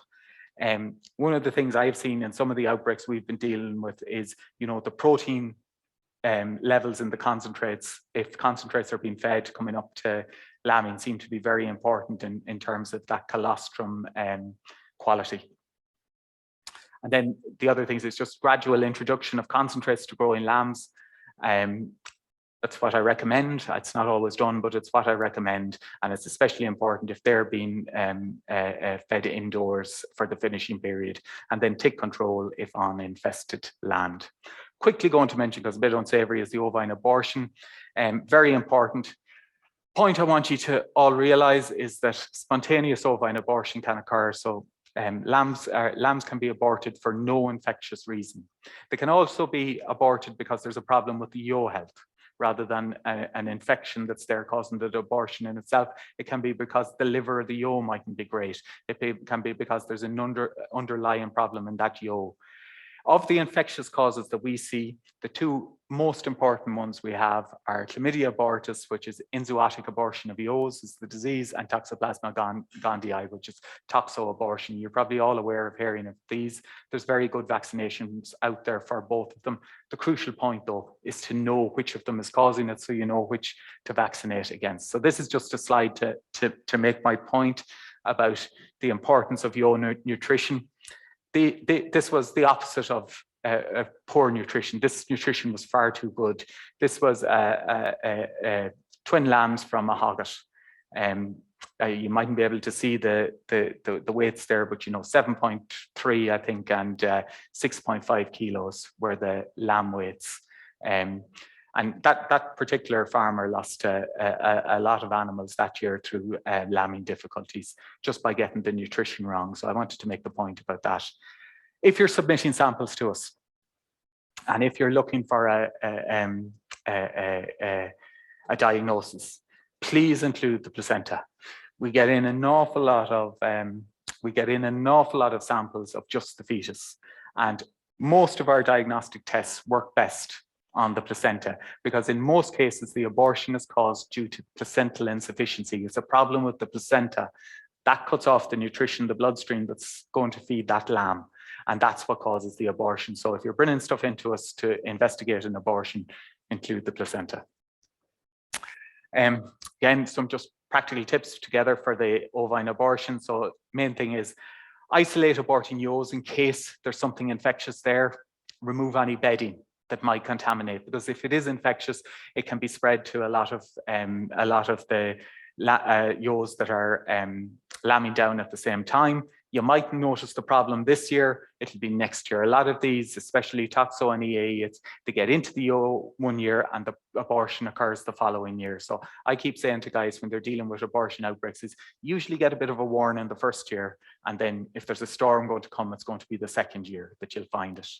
Hand in hand with that is get good veterinary advice. Get in there early if there is an abortion problem. There's a lot of remedies there for it. There's a lot of control mechanisms that will be put in place, vaccination programs, and all that relies on having a good diagnosis early on. Tip I came across was that, foster male lambs onto aborted yolks rather than, again, running the risk of a female lamb that might be going into your breeding flock and being infected with something that has caused an abortion in the yolk that she was fostered onto. Include the placenta when you're sending samples into us, and then the focus on the yolk health in late pregnancy. So then these are my take-home messages from today. I have 5 of them. The first is that the RVLs, we're there to assist, we're there to help. So, please feel free to use us. Please feel free to ask your vets to use us. Ovine abortion can have very significant impacts on a farm, but it is possible to get a diagnosis, and by getting that diagnosis early on, there's ways of managing the problem. Again, harping back to it is the yolk nutrition and late pregnancy. Getting that right saves a lot of hardship. Parasite control on the farm, especially fluke control in pregnant yolks, and then stomach worm control in growing lambs. And then Clostridial diseases, the vaccination is brilliant, it works very well. One once you have it diagnosed there, once you start vaccinating, and if you get the timings of the vaccination right, it can have a huge impact on maximizing the health of the flock. Okay, so that's all I have, James. Great, Shane. Thank you. Thanks a million. If you want to get a glass or a drink there, we've a few questions lined up for you. Just, I suppose, Shane, in terms of Clostridia, you mentioned it there, okay? If you use different Clostridia vaccines, do you still get a different brands, would say, do you still get a rise in immunity? You would expect to, yeah, you would. The main thing is, though, that you follow the program properly. And I'd be very disinclined to swap brands in a program. So if there's a 2 vaccine course recommended, it should be the same brand that's used for that course, so that you're following the instructions on the label. So that way, that's what has gone through the clinical trials. That's what the manufacturer of those vaccines have proven work. And for the Clostridial vaccines especially, they are very effective and they do work. So brand doesn't matter, once they're vaccinated, okay? Just in terms of fluke, maybe you mentioned fluke, will fecal sample tests determine if fluke is present? This is a thing that I thought about going into, and I decided I wouldn't on the slides. And it's not simple, it's not straightforward.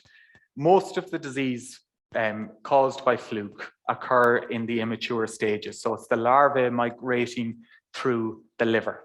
So when those larvae are migrating through the liver, there's no eggs being produced at that stage. So that means that you could have fluke damage in those acute stages that can be enough to kill the animal, and still a negative dung egg test. So if you have a positive egg test on your dung, it means that's fluke there. But what it doesn't tell you is how much fluke is there. So what we see time and time again is mistiming of the fluke doses. So we'll have the fluke dose will be used, the adult and the early immature all the way down are killed, but the animal is still being exposed to fluke on the pasture. And if there's enough of that there at one go, and if there's enough of these larvae shooting through that liver all in one go, it can still cause huge disease in those animals. And we've seen a lot of that this year, James, where where I think we had a very mild winter. I think the timing of the fluke doses caught a lot of people out this year. I think normally when they would have done the fluke dose in the back end of the year in maybe October, November, that there was still a lot of active larvae contaminated on the pastures there. And I think that that's the reason why we have continued to see so much acute fluke coming through the lab. Could there be carryover on with the mild winter? Could there be carryover? Yes. Yeah. Okay. Just maybe to mention ticks, how best to treat ticks in young lambs? You mentioned that you have a fascination with ticks. Yeah, I don't have a fascination. I don't have a fascination with treating them. There are various spot-ons and things like that there. I'm not sure how effective any of them are. I think the most important thing in dealing with a tick problem on a farm is to identify the areas in the farm where there is a tick problem.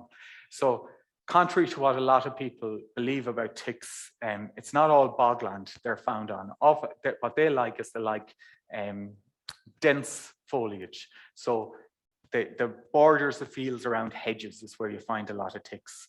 They're very dependent on not drying out. Ticks need moisture, but they also like to hang around where there's long grass, where there's good hedge cover. So it's usually corners of fields where the problems occur. And again, you see, some people have healthy ticks on their land that don't carry any of these things. Not every tick is infected with these diseases. But when you talk to the farmer, and when you talk to guys who have problems, and when they actually go through, you will see a pattern of where the sheep are when the problems occurred. And to me, that's the best, is thinking that through, figuring out where the problem occurs is the best way of trying to control it. Okay, and maybe talk to your vet as well. Yeah. The 3 linked ones here on OPA, Shane. First of all, we could start at the beginning. Can OPA be detected in live sheep, or is it post-mortem only? How prevalent is it in Ireland, and how do you treat OPA? Yeah, so to answer the first question is it's difficult to detect it in live sheep. And the reason for that is that there's a very variable antibody response to it. So most of our detection for various diseases in all animals is based on an antibody response. if the antibodies are there, it shows that the animal has been infected with something. In OPA, it has been shown that that antibody response can be very variable. So a negative result doesn't necessarily mean that the animal doesn't have it. It's a very slow progressive illness as well. So the animal gets infected with it, we think, very early in life, but it's usually 4 or 5 years of age before the damage starts to occur. So usually by the time that a farmer notices that there's a problem, it has got very well established in the flock. The option that is there and that's increasingly being used is ultrasound detection in flocks. And it's something that colleagues are actually working on at the minute, is that it's possible to detect the tumors at an early stage via ultrasound. And I forget the rest of your question. Is it prevalent? Is there much? Are you seeing much? So we're seeing more and more of it. Okay. Again, it goes back to what I termed this iceberg. You know, we see more and more of it, but that means that there's a lot more of it out there in flocks. When I was going through college, it was a very unusual thing. I remember seeing a sheep with OPA and thinking, wow, you know, I wonder how often I'll see that. Now we see a few of them every week. You know, Shane, just in terms of, you mentioned Medivisna there, I might be pronounced it right, but has Ireland lost its free status? And what are the consequences of sheep testing positive for it? Yeah, so this is a very new thing we have. It's a disease we have been monitoring for, and it's something that you know, we have detected in certain flocks. And I'm not going to go any further into it. Yeah. We don't think it's widespread throughout the country, but it is significant that we found it in certain flocks, and it is something that decisions are being made as to how that, within the Department of Agriculture, how that is going to be controlled. Okay. Beyond my pay grade, I'm afraid. Okay, and just maybe you showed the iceberg there, and there's a question here, I suppose. Is there a difference in the level of iceberg disease incidence, difference between indoor and outdoor sheep? Yeah, it depends on the disease you're talking about. Yeah. You know, one of the things, like, what is an outdoor sheep anymore? You know, that's a thing that I ask. You know, we have hill flocks, but some of those are being finished intensively indoors, the lambs from those hill flocks. Definitely, when it comes to pneumonia, when it comes to a lot of these production diseases, there is more of them in the housed environments. And so if the ewes are in housed environments, there's more chance that that's going to be transmitted there in those environments. That's just the way it's, like COVID. It's the way all these diseases work. You know, the more heads that are together, the more risk there is of transmission. So then you tend to see it increasingly. My impressions are that when it comes to hill sheep, that the ewes themselves, the animals that are up the mountain, tend to be very healthy. They run into problems every now and again when it comes to maybe a problem with nutrition coming up to lambing, or where there's maybe a parasite control gone wrong due to some of the climatic variances in a year. But generally, my impression is that hill sheep ewes would be quite healthy animals. Okay. One here, maybe a bit of advice, my viewers there, maybe salmonella abortion in ewes. Have ewes aborting with salmonella and going down very quickly. Any advice? Yeah, well, the main thing I'd say if there's salmonella abortion there is that you need to get talking to your vet. You need to get them very much involved in it, because salmonella is a possible zoonosis. It can be passed on to humans, and it's very important that you know, you don't take it lightly. It also can, you know, it can run, especially if animals are farmed quite intensively. It can go through them quite quickly. It can cause a lot of devastation within the flocks. So prompt veterinary advice is probably the best advice I can give on that. Okay. Yeah. I'm going to just conscious of the time now, Shane, and there's a lot of questions. I suppose on the OVA there's a huge, or OPA, there's a huge amount of questions. Maybe how spreadable, why are there so many vets in the country not scanning for OPA? Maybe should more vets be trained to do it? And is there need for, I suppose, a joint approach between everybody, farmers, educators, to educate sheep farmers and vets to identify the disease and reduce the spread? Yeah, well, first thing with OPA is that the scanning, all this, it's quite new technology, it's quite new approaches. There is a program underway in Scotland, which I think people are hearing about, and which probably are leading to some of these questions, James. But Okay. you know, the problem with OPA is that it's such a chronic disease. It gets in there, it can get into the animals young, and then you mightn't notice the problem until much later on. I think definitely there's a need for an approach to it. And there's no point scanning sheep either willy-nilly unless you understand what you're looking at and you understand what you're going to do about it. So you find a sheep with a lesion there, you know, what are you going to do? How are you going to control it? Are you going to cull all those ones straight away? Are you going to keep them until they have their lambs? You know, there needs to be a well thought out program there. And I suppose that's what the comment maybe was saying. Maybe that's where the strategy that needs to be done. Yeah. might take place. Okay, Shane. Look, I think we'll let you go with that and show Shane our appreciation, please, folks. Okay. The final presentation on the night is by my colleague Seamus Campbell. Seamus is a Teagasc dry stock advisor based in Carndon and Donegal. Seamus is working with a lot of sheep groups, and he's actually working with one goat group up in Donegal. This paper has actually been co-authored by Gerard Rorty, a vet in County Donegal. Unfortunately, due to unforeseen circumstances, Gerard can't be here. Gerard can't be with us this evening.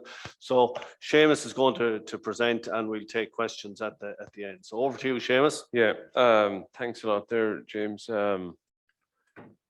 Just to say, like Gerard Rorty, give me a hand with us here, and like the pictures, you know, thanks to fellow Scott for allowing us to use the pictures here. Just to follow on from some of Shane's points there about, you know, problems and sheep. I suppose we do a lot of work with the veterinary lab here. Like when you knock out fluke and maybe Clostridial disease and ticks in the northwest, the next big one probably is eye problems. You know, we have 5 main eye conditions here. You know, on Irish sheep farms, the 3 ones that are infectious or which can spread from animal to animal. We'll be looking at pink eye, you know, silage eye, or periorbital eczema. And then the 2 non-infectious origins, ones that don't spread from sheep to sheep, maybe entrophan and ingrown horns. So pink eye, as Shane was saying, like sheep, hill sheep anyway, probably are the most healthiest animal, you know, one of the most healthiest animals out there. And, you know, they tend to be very healthy. And maybe for the next 7 or 8 weeks, you know, coming up to lambing, you know, if you see a sheep coming down the hill, each side of the hill, maybe it's a sign, as Shane was saying, they need a bit of help with nutrition. But if they get pink eye, you know, this is a, you know, hill farmer's nightmare. And indeed, this relates all to lowland sheep farmers also, these sheep eye problems. But this is a hill farmer's nightmare, especially in hills where there's no fences, or sheep can wander everywhere. You know, they have a pain in their head with the eye, this blindness. They go blind, they get frightened. You know, they walk and walk and walk for miles. So it's a hill sheep farmer's nightmare. They go into drains, they go into anywhere. You know, they wake up someday and they're blind and they don't know where they are. They're partially blind. So the first signs are probably an increased tear, stains, you know, or a partially closed eye. It tends to spread rapidly within a flock of housed, you know, so it's a very infectious disease. So if you're in doubt, you know, you look for the red conjunctiva there, you know, it'll confirm inflammation. Generally, a sheep's eye should be a salmon pink color. So if you look at 4 or 5 other yolks, you know, there should be a salmon pink. If it's red or infected like that, it's a sign, you know, there's a problem with it. Like, you know, moving on then, as the infection gets worse, you know, closed watery eyes, an early stage of pink eye. You know, the key, if you can get the yolks, and it's not easy for hill farmers, you know, to isolate them and treat them early. Treating early is a big one, but this is not easy, I know, for hill fellas. And for fellas, you know, that have to get sheep in off hills and that, and, you know, maybe have very little help or have off farm jobs and that. So it's not that easy. It's easier said than done anyway. You know, advanced stages then of the pink eye, you know, it's less responsive to treatment. You know, it can get worse and worse and worse. And as Shane said, and he made a good point again, these things can happen, you know, when the sheep's immunity becomes, you know, under pressure, especially at lambing time when they're pregnant, or maybe when there's bad storms or that, when it affects their intake or food intake. So, you know, they might be carrying the disease, but, you know, it comes out in them, you know, when the animal's body comes under pressure at a certain time. So, you know, that's an ulcerated cornea there. You know, that would be requiring eye surgery. That's, you know, probably if it's too late, but it still can be, you know, worked with or dealt with anyway. Like, so it can be. Just on pink eye, they have done a good bit of research in New Zealand on pink eye, and they found that the sheep not treated generally never get the disease again. You know, generally that's, you know, if they're not treated, but the ones that are treated, they can pick it up again. You know, it's caused there by a mycoplasma. You know, that's the main type of bacteria causing it. And as Shane was saying earlier on, the chlamydia, the bacteria that can also cause it, and it can link, you know, it can be linked to abortion also. So that's the main two types that cause it. Just back on that eye there, see the water coming out of the eye, that can be very sticky, and flies and midgets and stuff like that can stick onto it. So if you do get a yoan, or you do get hold of a yo that has an eye like that, you know, clean the eye first and clean that off it if you can using gloves, or clean it off with a cloth. So that stuff there is very infectious, the stuff coming out of the eye, and, you know, clean that and wipe that away. You know, that's extremely infectious. And I said flies and midges stick to that, and they pass it on to another sheep. The tear fluid also in the eye, this is why it can be hard to, you know, to control, because of the tear fluid. You know, it can be, you know, on the treatment, there's 4 different types of treatment there. Like there's antibiotics into the muscle, there's a subcutaneous gentle injection, there's a cream, or there's an ointment. So there's 4 different types. The limitation of the ointments is that a lot of them now, not them all, contain cloxacillin, you know, which is not active against the mycoplasma. It might be active against some of the chlamydia types of pink eye and that, but it's not active against them. Oxytetracycline is an antibiotic. You know, it's an effective injection against it if you get it in time. So it's about getting it in time, and that it's important. In New Zealand, again, like there is pink eye in cattle, and they have developed a vaccine for pink eye in cattle, but they don't have anything in sheep at the moment for it. And I suppose, you know, there's a lot of sheep, you know, there's sheep there, you know, that are shedders and that, you know, and they can shed it around a lot. So it's important to isolate them and move them around like that. So the second infectious disease, and we've kept the presentation fairly simple and straightforward, so not to make it complicated, would be anterior uveitis, you know, or silage eye.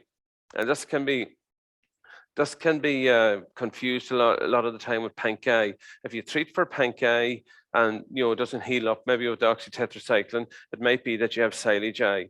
So silage eye is a condition often linked to feeding poor quality silage.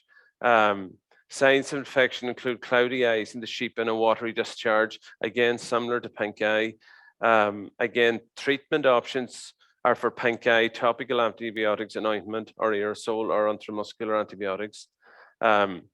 Vets will tell you that a combination of a 1 cc steroid, such as dexamethasone, with 1 cc of oxytetracycline given and near the eye, it's much more effective than antibiotics on its own. So if you give it an injection for this here, for a pink eye, and it's not going away, it's probably likely that you have silage eye or listeria eye. The differentiation between both of them, the steroid will generally clear up this eye if you get it in time. Like, so you probably need a steroid with the oxytetracycline, but again, your vet is the expert to chat to on that there.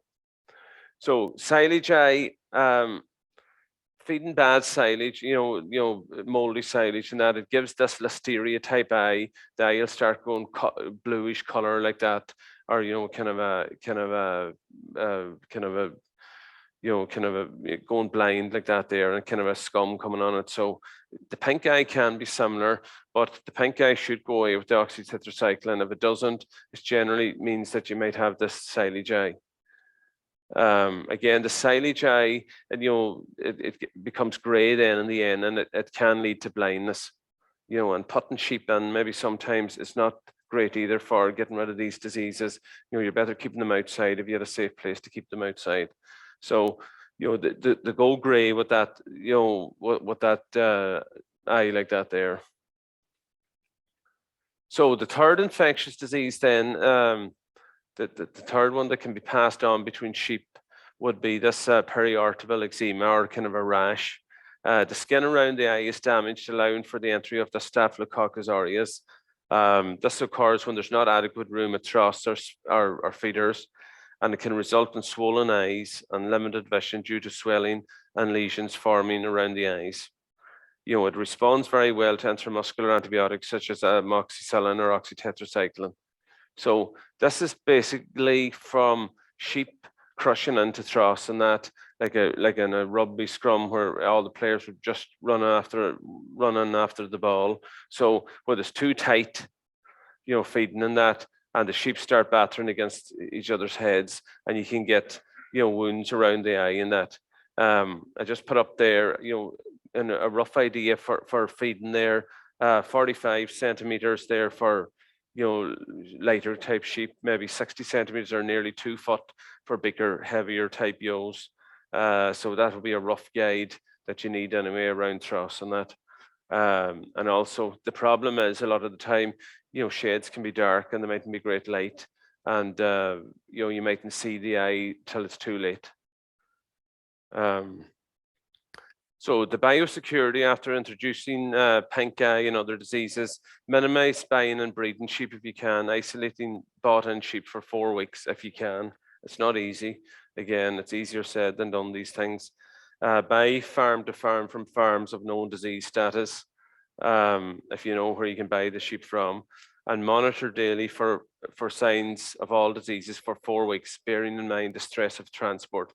And again, as Shane was saying, around lambing time and around certain times of the year, the sheep's body comes under stress, and these diseases then can take hold if your body's under stress. And again, transport at marts and moving animals around. Sheep are not used to that. They're used to a quieter life. That puts stress in their body. That's why they pick up things at marts and that.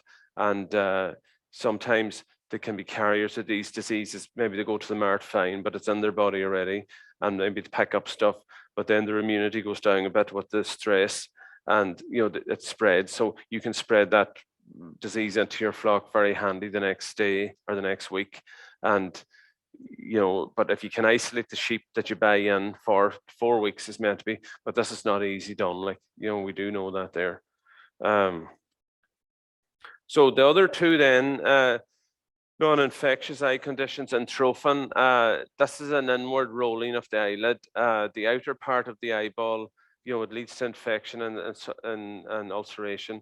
So the eyelid is kind of growing inwards, and it's rubbing against the eyeball and causing a tear or a kind of a tear on the eyeball. So this is genetic generally. It's to do with the type of ram that you might have had, and the hairs of the eyelid, they irritate the corneal surface. So it is genetic. So in simple cases, the lower eyelid is inverted by rolling down the skin. So roll down the skin of the lower eyelid, and put some antibiotic on that there if you can, and that'll lubricate the eyelid and reduce the likelihood of inversion. So if you can do that, and if that doesn't work, maybe a subcutaneous injection of a 0.5 ml of an antibiotic, maybe penicillin, using a 21 gauge needle or a 15 millimeter needle, introduced to the skin. Again, maybe chat to your vet about doing that if you have to do that, like, because you need a bit of experience doing something like that there. So it's something that's genetic, and it's something that is passed on the rams and that generally. So it's something to watch out for. So the last one then would be the ingrown horn. It's mostly in hill sheep, and that it generally occurs in aged rams. So examining the top on that and examining the type of ram is important, and ensuring there's adequate space between it. You can get this in ewes too, and you can get horns growing in the top of ewes, so it's something to watch out for. And at shearing time, always have some kind of a saw watcher or something for cutting bits of horns off, because if it does go into the jaw, it will affect their grazing and their chewing their cud. And again, like if you get the horn in time, and that, like the top of the horn generally can be very soft, and there's not that many blood vessels or none going to it generally. So you can cut it off yourself, using a wire or something like that there. But if you have to go back deeper, you'll need an anesthetic, or you'll need a vet to look at it for you. So that ram there, it was probably left a bit too long there. So, but that would heal up itself again anyway.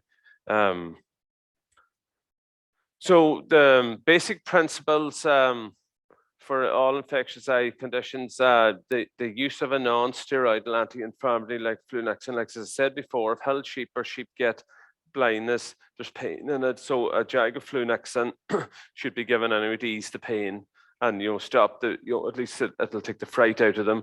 The headache will go off them anyway with the pain, it'll alleviate the pain. And like there's no justification for using more complex antibiotics unless you chat to your vet or deal with your vet, or you have proof that there's different organisms there, or you get some report back from the lab to say that there's something else there. But flunixin anyway with any eye condition should be given, because it'll alleviate the pain anyway, and it'll help the welfare side of things. So the take-home messages on eye conditions would be to treat early. If you can get it early, isolate the animals under treatment. So an animal that you do treat, isolate them and take them away from the rest of the flock, because some of these are very infectious and they spread like wildfire. Quarantine bottom sheep for 4 weeks if you can. Not easy to do, especially on handled farms and some kind of farms. And you need adequate trough space also. So again, treat early, isolate. Again, isolate bought sheep, and then adequate trough space. So fairly simple things, but things that can be hard enough to do when farmers are in a rush and when they have a lot of other things to do. So, that's it. So some questions now, maybe, James. Great, Seamus. Thanks very much. It's great. We get a drink there, Seamus, and we'll get the questions coming now. Excuse me. We just to say we have your co-author Gerard Rorty is on the end of the technology, and he's cooperating us with answering these questions, because obviously there was veterinary input into the paper. So one question was asked, and Gerard's answered this, but I'm going to read it out. Can blindness mend without treatment? And Gerard has said yes. Yes, the blindness will mend without treatment. However, it is not a welfare-friendly approach. A minority will not clear, and this can result in ulceration of the eye, needing culling. So there may be a few that may not mend. Okay.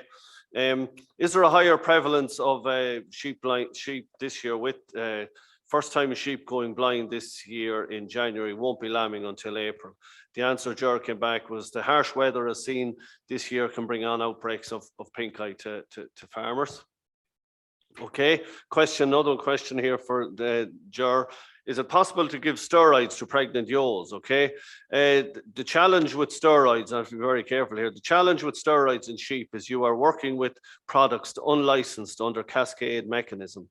In my experience, 1 cc injection, subconjunctival should not affect pregnancy. So he's saying 1 cc injection should not affect pregnancy. And that's from the vet, that's not us, that's Gerard speaking. Question here, are these eye conditions zoonotic? Yes, listeria is a very important zoonosis. Always use gloves and disposable plastic overalls when treating. So what does that mean? Is it transferable to humans? And absolutely it is. So we'll be very careful when we're dealing with sheep. Have we any more folks? Okay, I think you got away light there, Seamus. That's good. Yeah. Okay, thanks very much, Seamus.